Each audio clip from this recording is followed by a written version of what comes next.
سنیں علامہ عثمان رضی اللہ تبارک و تعالی عنہ اپنی کتاب میں جو لکھتے ہیں، میں اس کا خلاصہ پیش کروں، آپ کو اندازہ ہوگا کہ اللہ کی طرف بڑھنے والوں ماں باپ کو چھوڑ کر، اس لیے کہ ایک صحابی نے پوچھا یا رسول اللہ اگر مجھے پہچاننا ہو، معلوم کرنا ہو کہ اللہ مجھ سے راضی ہے کہ ناراض ہے تو میں کیسے پتا کروں؟ تو اس وقت میرے سچے نبی غیب دا نبی نے فرمایا تھا کہ گھر جا کے دیکھ، اگر تیرے ماں باپ تجھ سے راضی ہے تو اللہ بھی تجھ سے راضی ہے، اور ماں باپ ناراض ہے تو اللہ بھی تجھ سے ناراض ہے۔ آپ اندازہ فرمائیں شب برات میں ان کی بخشش نہیں ہے جو ماں باپ کو ستاتے ہیں، دل دکھاتے ہیں، تکلیف پہنچاتے ہیں۔ اللہ اکبر، جلسوں کے اندر علماء کے پیچھے دوڑتے ہاتھ چومنے کے لیے، پیروں کے پیچھے دوڑتے ہاتھ پیر چومنے کے لیے، مزارات کی چادر چومنے کے لیے ایک دوسرے پہ گرتے پڑتے ہیں۔ مزارات کی چادر چومنے والوں، علماء کے ہاتھ چومنے والوں، پیر اور مشائخوں کے ہاتھ پیر چومنے والوں، میں منع نہیں کرتا، لیکن تم سے پوچھنا چاہتا ہوں کیا کبھی اپنے ماں باپ کے بھی ہاتھ چومتے ہو؟ اگر اپنے ماں باپ کے ہاتھ چومتے ہو تو ماں باپ کے ہاتھ چومنے کے بعد پیر و مرشد کا ہاتھ چومنا، علماء کا ہاتھ چومنا، سادات کے ہاتھ چومنا تمہارے کام آ سکتا ہے، لیکن ماں باپ کو بڈھا بڈھی کہہ کے ان کے دلوں کو تکلیف پہنچا کر اگر غلاف کعبہ بھی چومو گے تو وہ تمہارے منہ پہ مار دیا جائے گا، وہ عمل تمہارا قبول نہیں کیا جائے گا۔ سلطان العارفین بایزید بسطامی رحمت اللہ علیہ کے بارے میں حضرت سیدنا عثمان ابن حسن اپنی کتاب میں لکھتے ہیں، کہتے ہیں کہ حضرت بایزید بسطامی رحمت اللہ تعالی علیہ ایک ایسے بزرگ ہیں جن کو اللہ نے مقام ولایت عطا کیا، ولایت کے مقام پر پہنچ گئے، لیکن آپ جانتے ہیں، علماء بھی جانتے ہیں، صوفیہ بھی جانتے ہیں، مشائخ بھی جانتے ہیں کہ ولایت کی ایک قسم نہیں ہے،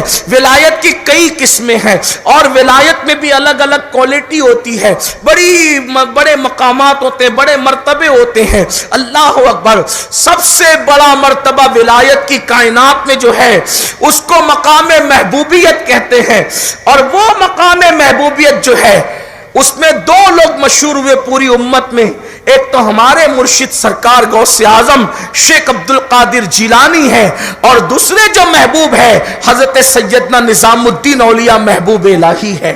اللہ اکبر، تو الگ الگ مقامات ہے، فردیت کا مقام ہے، قطبیت کا مقام ہے، اسی طریقے سے ولایت کا مقام ہے، اسی طریقے سے مجذوبیت کا مقام ہے، اسی طریقے سے الگ الگ مقامات ہے، سیر اللہ، سیر من اللہ، سیر فی اللہ، یہ الگ الگ صوفیہ کی اصطلاحات ہے۔ اس میں سے ایک مقام ہے ولایت کا جس کو مقام حضوری کہتے ہیں۔ یہ مقام حضوری کیا ہوتا ہے؟ یہ مقام حضوری وہ ہوتا ہے کہ ولی جب مقام حضوری میں قدم رکھتا ہے تو ہر وقت اس کے سامنے یار کا جلوہ موجود ہوتا ہے، ایک لمحے کے لیے بھی جلوہ یار اس کی نگاہوں سے اوجل نہیں ہوتا، وہ ہر وقت مشاہدہ یار میں مصروف ہوتا ہے۔ سلطان العارفین کو شوق تھا، اللہ نے ولایت کا مقام تو دیا، اللہ نے ولایت کا مرتبہ تو دیا، لیکن مجھے مقام حضوری چاہیے۔ مقام حضوری مطلب جلوہ یار ہر وقت موجود رہے، کچھ ایسا کر دے میرے کردگار آنکھوں میں کہ جلوہ گر رہے رخ کی بہار آنکھوں میں۔ اللہ اکبر، تو جلوہ یار کی خاطر مقام حضوری کے لیے اللہ حضرت بایزید محنت کر رہے ہیں، جو نصاب بتایا ہے بزرگوں نے اس پر عمل کر رہے ہیں۔ بالآخر ذہن میں ایک بات آتی ہے، اور جو ذہن میں بات آئی وہ یہ کہ برسوں سے محنت کی ہے، روزے بھی رکھتا ہوں، عبادتیں بھی کرتا ہوں، پھر ماں کی خدمت بھی کرتا ہوں، پھر ماں کے لیے کچھ کمانا بھی پڑتا ہے۔ ماں کے پاس آئے اور ذہن میں بات آئی، اگر میں یہ سارے جنجال سے نکل جاؤں، میں یہ ساری چیزوں سے نکل جاؤں اور رات دن عبادت عبادت عبادت کروں تو مجھے مقام حضوری جلدی سے مل سکتا ہے۔ ماں کے پاس آتے ہیں، امی کے پیر پکڑ کے کہتے ہیں امی مجھے مقام حضوری چاہیے۔ ماں نے بڑی سادگی سے کہا مطلب کیا بیٹا؟ ماں مقام حضوری چاہتا ہوں، محنت کرتا ہوں، مشقت کرتا ہوں، عبادت کرتا ہوں، لیکن وہ منزل پر نہیں پہنچ پاتا کیونکہ تمہارے کام بھی کرنا، کاروبار بھی کرنا، یہ بھی کرنا، یہ بھی کرنا، یہ بھی کرنا۔ ماں ہوتی ہے، دیکھو ماں ہوتی یہ ماں صرف ماں ہوتی ہے. اللہ اکبر. ماں کے ممتا کا عالم کیا ہے. ماں ہر دکھ سہ لے, ماں ہر تکلیف سہ لے, ماں ہر قربانی سہ لے اپنی اولاد کی خوشی کے لیے. ماں غموں کا ہمالا اپنے سینے پہ رکھنا تو پسند کرتی ہے, لیکن اپنی اولاد کی پیشانیوں پر کبھی غموں کی لکیریں نہیں دیکھ سکتی. ایک ماں اپنا پورا شباب اپنی اولاد کے لیے قربان کر دیتی ہے, لیکن اولاد کی خوشیوں کی خاطر وہ خود کڑوے گھونٹ پی کر کے رہتی ہے, خود بھوکی رہ کر اولاد کو کھلاتی ہے, خود پسند کی غذاؤں سے منہ پھیر کر اولاد کو کھلاتی ہے. کاش کی اولاد بھی اپنے ماں باپ کی قربانیوں کو محسوس کرتے. اللہ اکبر. ماں کے پاس آئے, ماں مقام حضوری چاہیے, بیٹا اس کے لیے کیا کرنا پڑے گا؟ امی مصروفیتوں سے نکلنا پڑے گا, رات دن عبادت کرنی پڑے گی. تو ماں اگر آپ اجازت دے دیں, آپ اپنے حقوق معاف کر دیں تو میں جنگل میں چلا جاؤں, راتوں دن اللہ کی عبادتیں کروں. حضرت بایزید نے پوچھا ماں ماں ہوتی ہے. ماں نے کہا بیٹا اگر تم کو یہ لگتا ہے کہ میرے پاس سے جا کر تمہیں خدا ملے گا تو پھر میں اجازت دیتی ہوں, جاؤ میری طرف سے اجازت ہے, جتنی باتیں کرنی کر لو. حضرت بایزید بستامی علامہ عثمان ابن حسن لکھتے ہیں کہ تقریباً 30 یا 40 سال تک بایزید پہاڑ کی غاروں کے اندر جنگل و بیابان میں رہے. ایک ہی لباس پر وہ 30-40 سال گزار دیے, کپڑوں کے چتڑے اڑنے لگے. 30-40 سالوں میں کبھی آئینہ بھی نہیں دیکھا. عبادت عبادت عبادت, حتیٰ کہ درخت کی پتیاں کھا کر سحری کی, پانی پی کر افطار کی, پانی پہ سحری کی, درخت کی پتیاں چبا کر افطار کیا, لیکن وہ مقام ملا نہیں. 30-40 سال کی محنتوں پر بھی وہ مقام نہیں ملا جس کے وہ متلاشی تھے. ایک دن حضرت سلطان العارفین بایزید بستامی جنگل سے نکلے اور بستی کی طرف گئے. بستی میں قدم رکھا تو ماں کی یاد آئی. ماں کی یاد آئی تو سوچا اتنا عرصہ ہو گیا ماں کو دیکھے, چلو امی کی زیارت کر لیں, ماں کی زیارت کر لیں. میں تو اپنے جوانوں سے کہتا ہوں کسی کا خوبصورت چہرہ دیکھ کر کے وہ اجر اور ثواب نہیں ملتا, جو ماں باپ کا جھری پڑا ہوا چہرہ دیکھنے سے اللہ اجر اور ثواب عطا فرماتا ہے. سبحان اللہ سبحان اللہ. لوگوں کے پیچھے بھاگنے والوں, ہماری جنت تو اللہ نے ہمارے گھر میں رکھی. کامیابی کے متلاشیوں, ہماری کامیابی تو ہمارے گھر میں ہے. کہاں جا رہے ہو؟ کس قدر دنیا پرست ہوئے, خدا چھوڑا, نبی چھوڑا, ماں باپ چھوڑا, قرآن چھوڑا, دین چھوڑا, مذہب چھوڑا, مسلک چھوڑا, سب سے دور بھاگ کر کہاں جاؤ گے؟ ایک دن موت ہے, ایک دن اللہ بادی ہے, ایک دن 2 گز زمین میں لیٹنا ہے. اللہ اکبر. سلطان العارفین بایزید بستامی جیسے ہی بستان کی سرزمین کی بستیوں سے گزرنے لگے, ماں کی یاد آئی. دل نے کہا چلو امی کی زیارت کر لیتے ہیں. فوراً شیطانی وسوسہ آیا, امی مر گئی ہوگی, اس لیے کہ 30-40 سال ہو گئے, میں بوڑھا ہو گیا, وہ تو پہلے سے بوڑھی تھی, مر گئی ہوگی. پھر دل نے خیال آیا, شیطانی وسوسے کو ختم کیا, چلو مر گئی ہوگی تو قبر پہ فاتحہ پڑھ لیں گے, کیونکہ ماں باپ کی قبر پہ جانا بھی تو کوئی بات ہے نا. اس لیے کہ اللہ کے رسول علیہ السلام فرماتے ہیں جو جمعہ کے دن اپنی ماں یا اپنی باپ یا دونوں کی قبر پر پابندی سے حاضری دے گا, اس کے مرنے کے بعد فرشتے اس کی قبر پر زیارت کے لیے آیا کریں گے.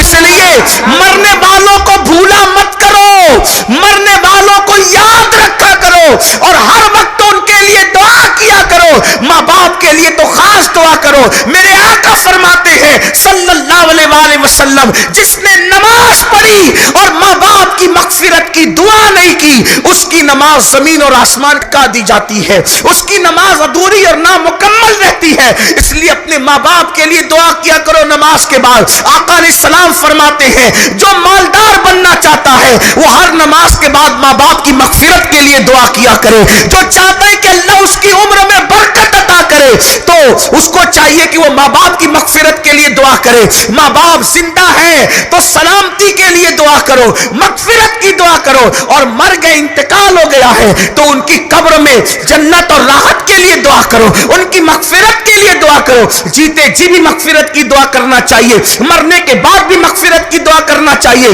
لوگوں یاد رکھو, اپنے ماں باپ کو نہ بھولو.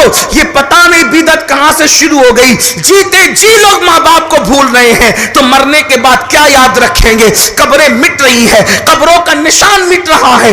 اللہ اکبر. ایک وقت وہ آئے گا کہ کبھی باپ کا دامن پکڑ کر بیٹا کہے گا دادا کی قبر کہاں ہے بتاؤ, تو شاید نہیں بتایا جا سکے گا. بلکہ کسی نے مجھے بتایا کہ ایک مرتبہ ایسا ہوا کہ شب برات پر 1 سال کے بعد جو ہے بیٹا اپنے باپ کی قبر پہ گیا تو وہاں پہلے سے لوگ فاتحہ پڑھ رہے تھے. اس نے کہا بھائی آپ کو میرے باپ سے کیا ہمدردی ہے کہ آپ لوگ فاتحہ پڑھ رہے ہیں؟ تو انہوں نے کہا یہ تیرا باپ نہیں, ہمارا باپ ہے, اس کی قبر ہے. تو اس نے کہا میرے باپ کی قبر ہے. اس کا مطلب یہ ہے کہ وہ اتنے دن کے بعد گیا تھا کہ باپ کی قبر پلٹی ہو گئی تھی اور کوئی پور آ چکا تھا. یاد رکھنا, محلوں کی حفاظت کرنے والوں, قبروں کی حفاظت کرو. ہم قبر پجوا لوگ نہیں ہیں, لیکن اتنا ضرور ہے کہ قبروں کو ضائع کرنے والے بھی نہیں ہیں. اس کی وجہ یہ ہے کہ رسول اللہ نے اپنی زندگی کا سب سے پہلا سفر جو 6 سال کی عمر میں کیا ہے, نہ حج کے لیے نہ عمرہ کے لیے کیا ہے, اپنے والد بزرگوار کی مزار پر حاضری کے لیے اٹھا کر کے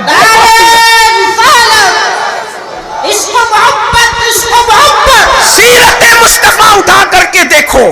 اللہ کے رسول نے 6 سال کی عمر میں سفر کیا. پھر حجۃ الوداع کے موقع پر حج کو جا رہے ہیں تو ام المومنین سیدہ عائشہ صدیقہ فرماتی ہیں کہ حج کے موقع پر میں نے دیکھا رسول اللہ کا چہرہ ایسے تمتما رہا تھا جیسے 14ویں رات کا چاند بدلی سے نکلتا ہے. میں نے پوچھا آقا اتنے خوش کیوں ہیں؟ تو فرمایا میں اپنی امی کے مزار پر حاضری کے لیے گیا تھا اور اللہ نے میری خاطر ان کی قبروں کو سے ان کو باہر کیا. میں نے آواز دی تو وہ قبر سے باہر تشریف لائی اور میرا کلمہ پڑھ کر وہ میری امت میں داخل ہو گئی. حضور ماں کے مزار پہ جا کر اتنا خوش ہو رہے ہیں. لوگ کہتے ہیں کلمہ پڑھ کے مسلمان ہو گئی. ہم نہیں مانتے اس بات کو. ہم یہ کہتے ہیں وہ تو مسلمان پہلے سے تھی, وہ مسلمان پہلے سے تھی, امت محمدیہ میں داخل ہو گئی, ملت ابراہیم پر تھی, لیکن امت محمدیہ میں داخل ہو کر خیر امت کا شرف بھی پا گئی. یہ بات ہے. لوگ کہتے ہیں وہ نبی کی ماں کافرہ تھی. ہم نے کہا تو اپنے ایمان کی خبر لے. کہا کہ کافرت, نبی کے ماں باپ بھی کافر ہوتے ہیں. ارے چور ڈاکو کے گھر میں ولی پیدا نہیں ہوتا, کافر کے گھر میں سید الانبیاء کیسے پیدا ہو سکتے ہیں؟ لوگوں کو بات کرنے سے پہلے سوچنا چاہیے. پھر لوگ کہتے ہیں قرآن حدیث کی بات کرو, یہ لفاظیاں نہ کرو. میں نے کہا حدیث اٹھا کے پڑھو, تفسیر اٹھا کے پڑھو. حضرت سیدنا موسیٰ علیہ السلام جب فرعون کے محل میں گئے تو اللہ اکبر, ہر دائی کا دودھ پیش کیا گیا. موسیٰ علیہ السلام نے منہ پھیرا, کسی دائی کا دودھ نہیں پیا کیونکہ وہ مشرکہ تھی, وہ کافرہ تھی, وہ فرعونی تھی. حضرت موسیٰ نے کسی کا دودھ نہیں پیا. پھر حضرت موسیٰ کی بہن محل میں پہنچی اور کہا کہ میں ایک ایسی دائی کو جانتی ہوں کہ جو بچہ کسی کا دودھ نہیں پیتا اس کا پی لیتا ہے. تو حضرت موسیٰ کی امی کو لایا گیا. فرعون کو نہیں معلوم تھا یہی ماں ہے. فرعون نے کہا اے دائی اگر ہمارا بچہ تیرا دودھ پی لے گا تو ہم تجھے محل میں رکھیں گے اور ہر روزانہ تجھے درہم عطا کیا کریں گے. پھر حضرت موسیٰ ماں کی گود میں آئے اور پھر ماں کا دودھ شوق سے پینے لگے. ہم پوچھتے ہیں جب موسیٰ کو اتنا شعور ہے کہ وہ کسی کافرہ اور مشرکہ کا دودھ نہیں پیتے تو جانے موسیٰ محمد الرسول اللہ کی شان کا عالم کیا ہوگا. بس فرق اتنا ہے, توجہ کرنا, فرق اتنا ہے کہ حضرت موسیٰ نے کسی کافرہ کا دودھ نہیں پیا اور جانے موسیٰ کی شان یہ ہے کہ جس کا دودھ پی لیا اس کو کافر رہنے نہیں دیا, ایمان کی دولت عطا فرما. یہ بڑی شان. اسی لیے تو میرے امام کہتے سب سے اولا وہ آلہ ہمارا, سب سے بالا وہ آلہ ہمارا نبی, اپنے مولا کا پیارا ہمارا نبی, دونوں عالم کا دولہ ہمارا نبی, خلق خلق سے اولیاء، اولیاء سے رسول، رسولوں سے اعلیٰ ہمارا نبی۔ اللہ کے رسول علیہ السلام نے اپنے والد کے مزار پر حاضری دی، والدہ کے مزار پر حاضری دی، شہداء احد کی قبروں پر حاضری دی۔ اللہ کے رسول علیہ السلام خود تشریف لے گئے۔ بخاری اٹھا کر کے دیکھیں، آپ کو پتا چلے گا، سیاہ اٹھا کر دیکھیں، شہداء احد کے مزارات پر آپ کی حاضری دینا، جانا، امت کے لیے مغفرت کی دعا کرنا ثابت ہے۔ تو آپ بھی جائیں شب برات میں، اور ماں باپ کی مزار پر بھی جایا کرے، ماں باپ کی مزار پر بھی فاتحہ پڑھا کرے۔ ہاں یہ اور بات ہے، ہم آپ کو یہ نہیں کہتے کہ وہاں جا کے سجدہ کرو، اللہ کے سوا کسی کو سجدہ کرنے کی اجازت نہیں۔ جو آداب قبور ہے، زیارت قبور کے آداب ہے، اس کے مطابق حاضری دو۔ 2 ہاتھ کے فاصلے پہ کھڑے رہو، وہاں آگ نہ سلگایا کرو، وہاں آگ نہ جلایا کرو، وہاں جا کے ہنسی مذاق نہ کیا کرو، وہاں جا کے خرافات نہ کیا کرو۔ ہاں عطر چھڑکو، پھول ڈالو، اور جو ہے وہ دعائیں کرو، مغفرت کی دعائیں کرو، اپنے لیے کرو، ان کے لیے دعائیں کرو۔ اور اگر کسی ولی کے مزار پر جاؤ، اپنے لیے دعا کرو، ان کے لیے دعا کرو، اور ان کو اللہ کا بندہ سمجھ کر اگر ڈائریکٹ ان سے کچھ مانگنا چاہو اس عقیدے کے ساتھ کہ اللہ کی عطا سے یہ مجھے دے سکتے ہیں، تو مانگ بھی سکتے ہو۔ ڈائریکٹ اللہ سے مانگنا چاہو تو ان کے وسیلے سے بھی مانگو، اور ان کو اللہ کا بندہ سمجھ کر، بے اذن اللہ دینے والا سمجھ کر مانگو۔ تو اس میں بھی کوئی فتویٰ نہیں۔ کہا کیوں کوئی فتویٰ نہیں؟ میں نے کہا جب ڈاکٹر دوا دے سکتا ہے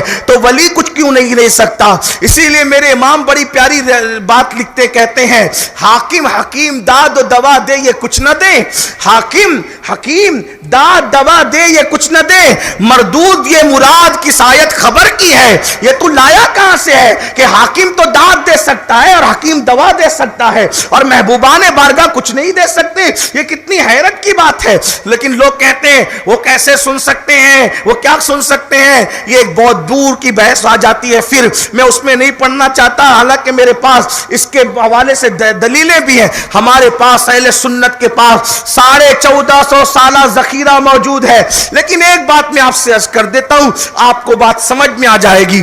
آپ جانتے ہیں جو کتاب بڑی مشہور کتاب ہے، ان کے اور ہمارے درمیان مشترک ہے، وہ بھی مانتے ہیں، بلکہ ترجمہ انہوں نے کیا ہے، حیات الحیوان نام کی کتاب ہے، وہ مانتے ہیں اس کو، اس لیے میں تھوڑا حیات الحیوان کو لا رہا ہوں تاکہ لوگوں کی حیوانیت چلی جائے۔ حیات الحیوان کے اندر ایک روایت لکھی ہوئی ہے، اس حدیث پر کچھ لوگوں نے سند پر جرح بھی کیا ہے، لیکن آپ توجہ کریں کہ حدیث پاک میں آتا ہے کہ جب کوئی بیوی، عورتیں بھی موجود ہیں، جب کوئی بیوی اپنے شوہر سے جھگڑا کرتی ہے، کیا کرتی ہے؟ بولیں، مل کے بولیں، یہ بات بولنی پڑے گی آپ کو، کیونکہ آپ کے ساتھ ہوتا ہے یہ حادثہ روزانہ۔ نہیں ہوتا تو آپ کہیں گے نہیں ہوتا، تو میں کہتا ہوں میں نہیں مانتا، اس لیے کہ مولانا ہو، مفتی ہو، ولی ہو، کتب ہو، ابدال ہو، سب کے گھر میں ہوتا ہے، کم کسی کے گھر میں زیادہ، اور یہ نہ ہو تو زندگی کا لطف ہی کچھ نہیں ہے نا۔ ہاں مزہ ہی کچھ نہیں۔ حضرت ابراہیم کے گھر میں بھی ایک بار ہو گیا، تو ابراہیم علیہ السلام نے کہا اللہ یہ سارا مجھ سے جھگڑتی ہے، اللہ نے فرمایا میں نے عورت کو ٹیڑھی پسلی سے پیدا کیا، اس کو سیدھا کرنے کی کوشش نہ کرنا۔ لڑتی ہیں بیچاری، اچھا ہی نہیں، حق بھی لڑنے کا، اللہ محبت سلامت رکھے۔ یہ نہ ہو تو جنت بھی ادھوری معلوم ہوتی ہے، ان کی اپنی محبتیں۔ بہرحال حدیث پڑھ رہا تھا، توجہ فرمائیں۔ اس پہلے کہتے ہیں اس کی سند پر محدثین نے کچھ جرح کیا، لیکن جنہوں نے ترجمہ کیا ان کی نظر کر رہا ہوں، وہاں سے ترجمہ ہے جو منکر ہے علم غیب کے بھی، کہ جب کوئی بیوی اپنے شوہر سے جھگڑا کرتی ہے اور وہ شوہر جنتی ہوتا ہے، تو جنت سے حور اس بیوی کو کہتی ہے او نادان، میرے شوہر سے تو جھگڑتی کیوں ہے جبکہ جنت میں میں اس کے لیے ہوں، اس بیوی کو کہتی ہے۔ اب آپ سے پوچھتا ہوں جنت کہاں ہے؟ جنت کہاں ہے؟ جنت سدرۃ المنتہا کے بھی اوپر ہے، توجہ ہے آپ کی، جنت کہاں ہے؟ سدرۃ المنتہا کے بھی اوپر ہے۔ جب جنت سدرۃ المنتہا کے اوپر ہے تو وہاں سے حور کی طاقت، اللہ نے حور کو اتنی طاقت دی کہ وہ زمین پر، آپ کے گاؤں کا نام جورگی، زمین پر جبرگی کے کس محلے میں بند کمرے میں میاں بیوی آپس میں جھگڑا کر رہے ہیں، یہ کون دیکھ رہا ہے؟ جنت میں بیٹھ کر حور دیکھ رہی ہے، اور اس جھگڑے پر وہ مداخلت کر کے کہتی میرے شوہر سے تو کیوں جھگڑ رہی ہے، میں اس کے لیے جنت میں ہوں۔ اب بتاؤ، جب جنت کی حور کو اللہ نے اتنی طاقت عطا کی ہے تو اپنے محبوب محمد رسول اللہ کو دیکھنے اور سننے کی کتنی طاقت عطا کی ہوگی؟ شیخ عبد القادر جیلانی کو کتنی طاقت ملی ہوگی، معین الدین غریب نواز کو کتنی طاقت ملی ہوگی، حضرت محبوب الہی کو کتنی طاقت اور قوت ملی ہوگی۔ اس سے پتا چلا تو پہلے آپ حدیث پہ نظر رکھیں، نادانی کے ساتھ لوگ کچھ بھی باتیں کر دیتے ہیں، وہاں جاتے ہیں تو وہ تو مٹی کا ڈھیر ہے، وہ تو سنتے نہیں، وہ تو یہ نہیں، وہ تو وہ نہیں۔ یہ خرافات بند کرو، قرآن اور سنت کی طرف نظر رکھو۔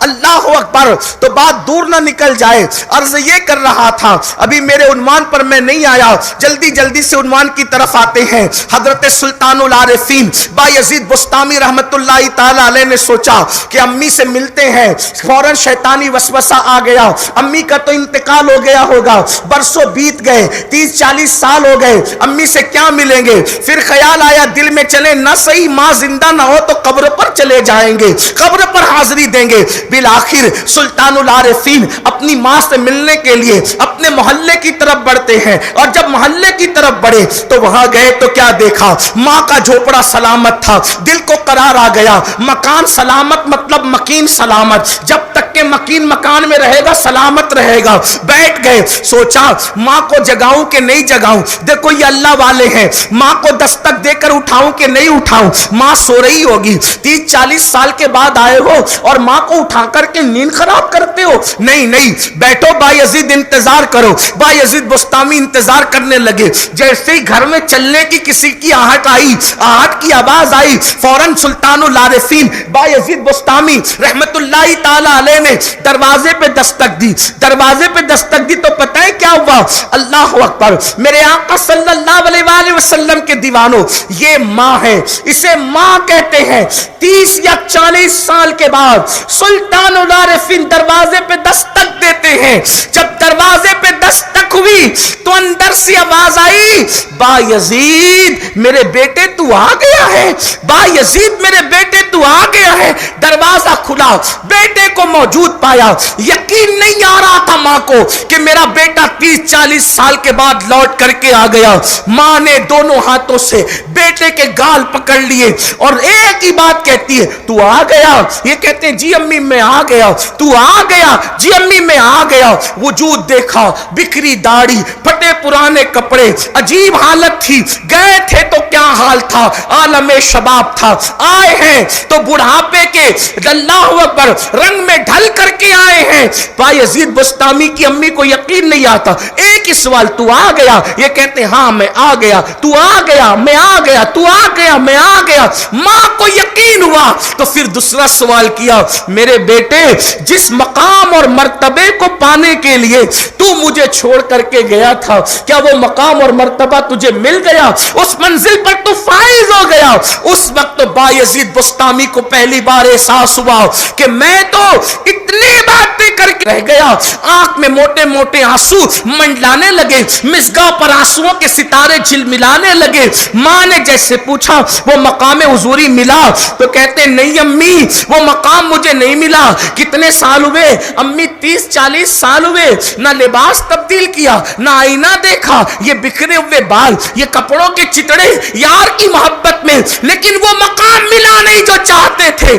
ماں تڑپی، وہ ہاتھ کے اندر اسی طریقے سے گال تھے اور پوری جذبات کی کیفیت میں رات کی آخری پہر میں آسمان کی طرف نگاہ اٹھی اور ممتا بول پڑی، مولا دیکھ تو صحیح تیری طلب میں میرا بیٹا کتنی محنت کر رہا ہے، مولا ایک ماں کی دعا ہے، یہ جو مقام چاہتا ہے وہ مقام عطا کر دے۔ دو جملے نکلنے تھے، حجابات اٹھ گئے۔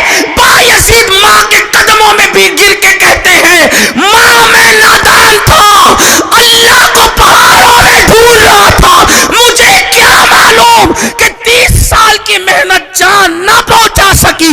ماں کے دو جملوں نے وہ مقام عطا کر دیا۔ نعرہ تکبیر، اے میری قوم کے جوانوں، آؤ ان کے قدم پکڑیں، آؤ ان کی خدمت کریں، ورنہ شب برات میں بھی مغفرت نہیں ہوگی۔